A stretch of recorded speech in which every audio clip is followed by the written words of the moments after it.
surge at the border. Thousands from Venezuela, Ecuador, and Haiti rushing to the U.S. border. What a hope! What a hope! The solution, one local legislator along the border town of Eagle Pass, Texas, now is hoping will be brought up during an October special session called by Governor Abbott of Texas. This is Yami Virgen with Sinclair Broadcasting in Texas with another edition of Immigration Crisis, the fight for the southern border.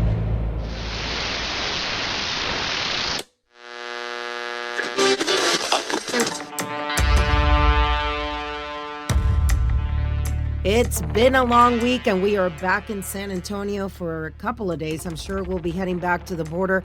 We wanted to get this special edition of the podcast out there so people can hear one legislator's thought on how to create a solution to the problem that's happening right now on the border. All week long, we were out in Eagle Pass. We spent the night by the side of the river. Couple of the nights just seeing the sheer number of people, and I'm telling you, you have to be there to realize what it sounds like, what it feels like when you hear the dogs barking from across the river in Piedras Negras, the sister city to Eagle Pass. You hear the dogs barking and you know that there has to be a crowd of migrants heading towards the bridge and then down to the side of the river to cross. It's first the dogs, then you see the Mexican military moving and some lights, and then you hear like the rumble of people talking, and then you can make out words clearly. And a lot of cheering going on as they finally reach their destination, many of them from Venezuela, Ecuador, Haiti, a lot of people from China. I'm being told by our sources down at the Panama border with Colombia, the numbers down there have been incredible, numbers that they haven't seen before.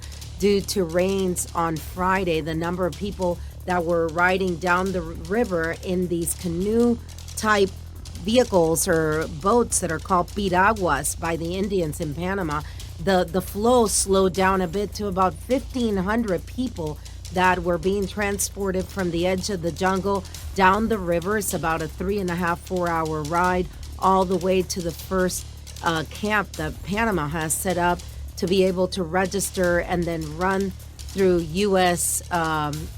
U.S. system of checking people out, which is basically biometrics, fingerprints, and then they run them through Interpol. We're told that usually it's about 15 to 30 people that are sent back on a weekly basis because they find that they have open cases or have committed crimes in their country of origin. So the numbers in Panama went down on Friday.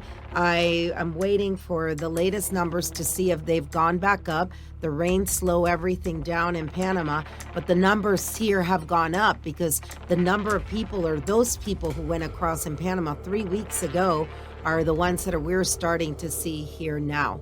So with that said, what is the solution? Everyone keeps talking about the problem. Everyone keeps talking about closing the borders.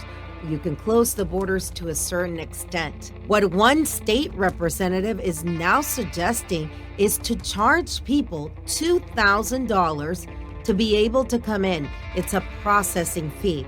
We're going to talk now to State Representative Eddie Morales, who covers all the way from Eagle Pass, the county is Maverick, all the way across to El Paso, Texas.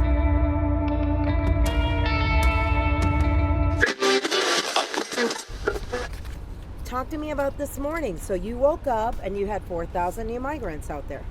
That's the information that we received this morning. As you know, Mayor Salinas from the city of Eagle Pass is very involved with the situation. He's taken very seriously. So we communicated immediately to see what we could do and our best course of action. I contacted Director McCraw also, as well as some of the DPS officials that are in this area. We came up with a strategy and a plan. The mayor was willing to execute a criminal trespass affidavit. As you know, on Tuesday, he took action to declare make a disaster declaration for this migrant search that took place. So as city attorneys and as a state rep for this area, I believe that the mayor and the council have the authority and the discretion to be able to issue that disaster declaration. It's good for 7 days, and the council needs to take a vote by a majority decision to extend that disaster declaration.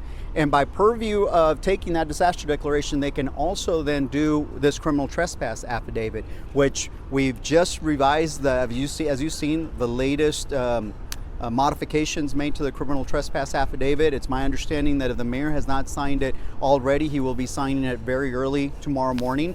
And in furtherance of that, Director McCraw from the DPS has asked and ordered DPS personnel to be at the bridge to address this issue and assist the state and federal and local officials, which we understand that's taking place already, and we're looking forward to going out there and making sure that we have enough law enforcement and personnel addressing this issue. So when that takes effect, what happens then? Well, hopefully the effect will be that message will then resonate with the rest of the migrants that are in Mexico still or in Latin America, to send a strong message that you will be, if you cross, you will be actually arrested and prosecuted for criminal trespass if you come through Shelby Park or the golf course.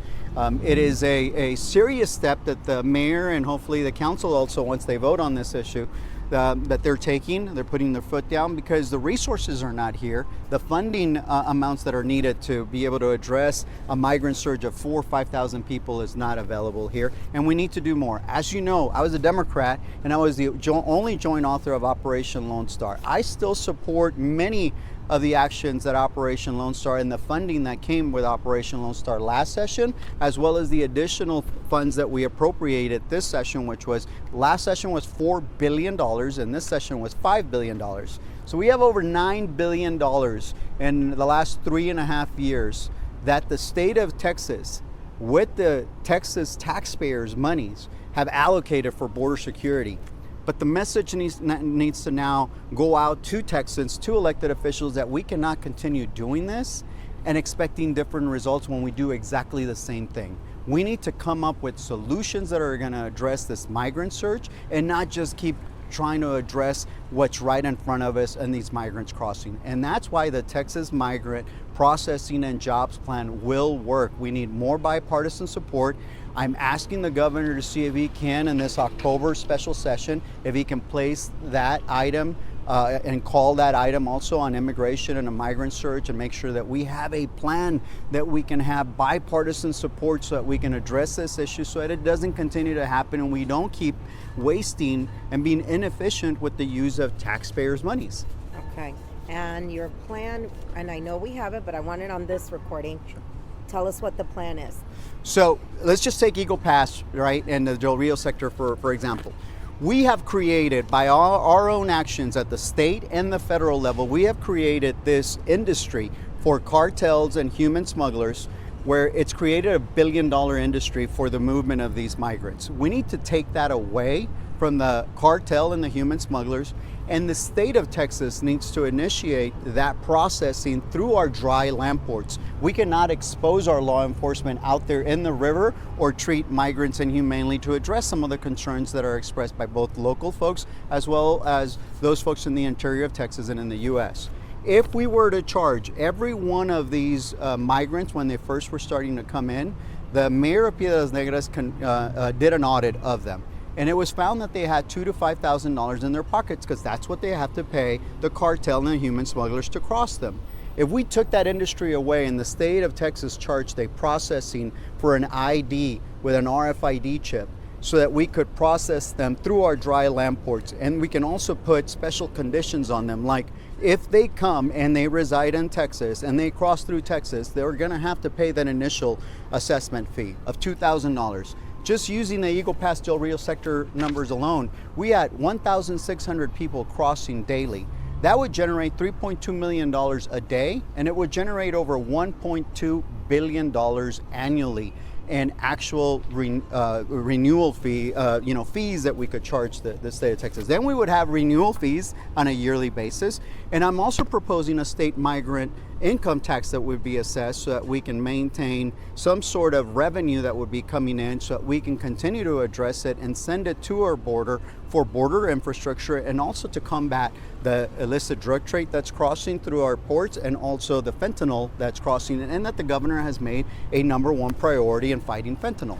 This is the way that we are having solutions to this issue of the migrant surge, by making sure that we send a clear message to Latin America that if you come, you will be asked to pay into the system, not take from the system, and that there will be processing fees and renewal fees that will be charged. And in addition, we impose conditions where you cannot get anything above a Class C misdemeanor or risk deportation or being sent to another state, as the governor is already doing. We're doing these efforts already. We just need to put more teeth through this Texas Migrant Processing and Jobs Plan so that we can address both the Republican, Independent, and the Democrat concerns that we see throughout the spectrum, and that we can have an actual economy that is responsive to the needs of our current employment issues, our over 800,000 jobs in Texas that remained unfilled, a 4% very low unemployment rate.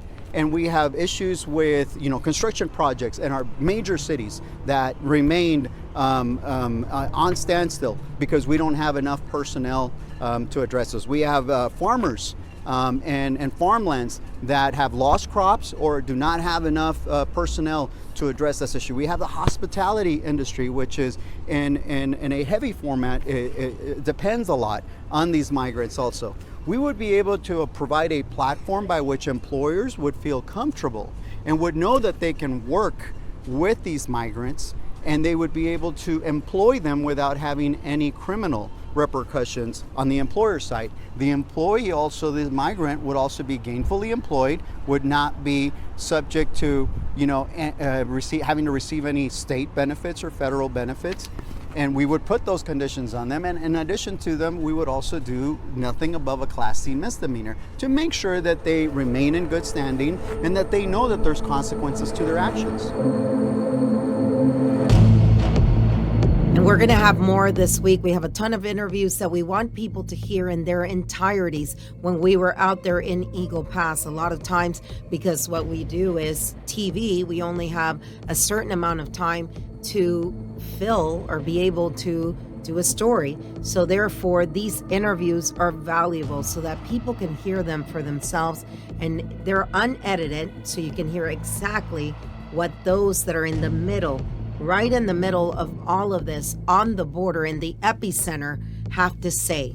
From San Antonio, Texas, I'm Jami Virgen with Sinclair Broadcasting for another edition of Immigration Crisis, the Fight for the Southern Border.